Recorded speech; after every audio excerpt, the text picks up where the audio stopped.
এই মিলনমেলাটা আমরা কেন করি? কটা কাজ? চারটে। এক নম্বর ইন্টারনেটের অপব্যবহার, দুই নম্বর ইফটিজিং, তিন নম্বর মাদকের অপব্যবহার, মাদক সেবন এবং বাল্য বিবাহ। এই চারটে বিষয় আমরা ক্লিয়ার রাখবো।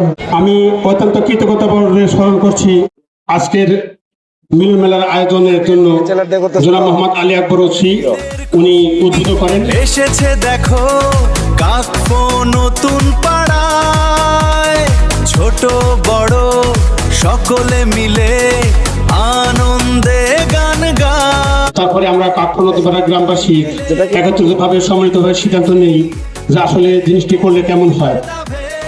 আসলে আপনারা অনেকেই জানেন না হয়তো যে এই মিলন মেলাটা আমরা কেন করি। মিলন মেলাটা করার আসলে বড় রকমের একটা উদ্দেশ্য আছে, অন্তর্নিহিত তাৎপর্য আছে। অল্প কথায় আমি সেটা তুলে ধরার চেষ্টা করব। আমরা জানি যে বর্তমান ইয়ং জেনারেশন অত্যন্ত বেখাপ্পা অবস্থায় আছে। আমরা যখন লেখাপড়া করেছি আমাদের তারও সংকট ছিল, আমাদের পকেটে টাকা থাকতো কম। এখন 8-10 বছরের বাচ্চাদের কাছে মোবাইল ফোন পাওয়া যায়।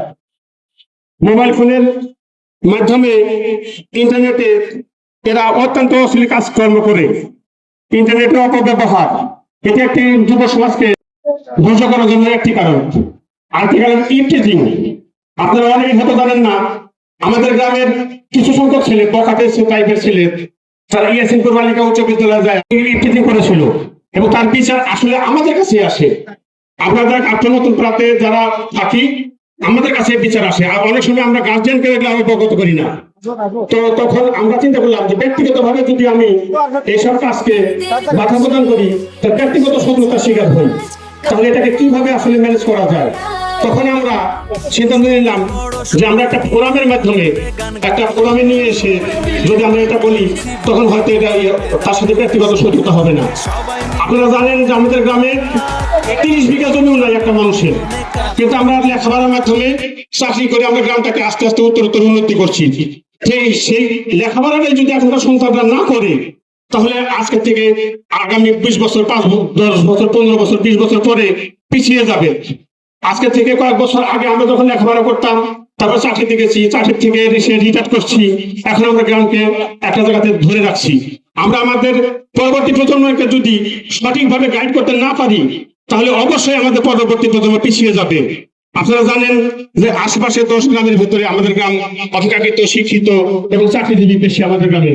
আর এটার মূল কারণ হলো আমরা লেখাপড়া করতাম, কিন্তু বর্তমান প্রজন্ম লেখাপড়া থেকে অনেকটাই শিখতে গেছে। তো তাদেরকে সঠিক পথে আনার জন্য আমরা আসলে মূল উদ্দেশ্য এই অনুষ্ঠানের মাধ্যমে তাদেরকে একটা মেসেজ দেওয়া যে তোমরা যেটা ভুল করো সেটা ভুল। আমি গার্জেনের প্রতি অত্যন্ত বিনীতভাবে আবেদন করবো, আপনারা আমাদের সন্তানদের প্রতি খেয়াল রাখবেন।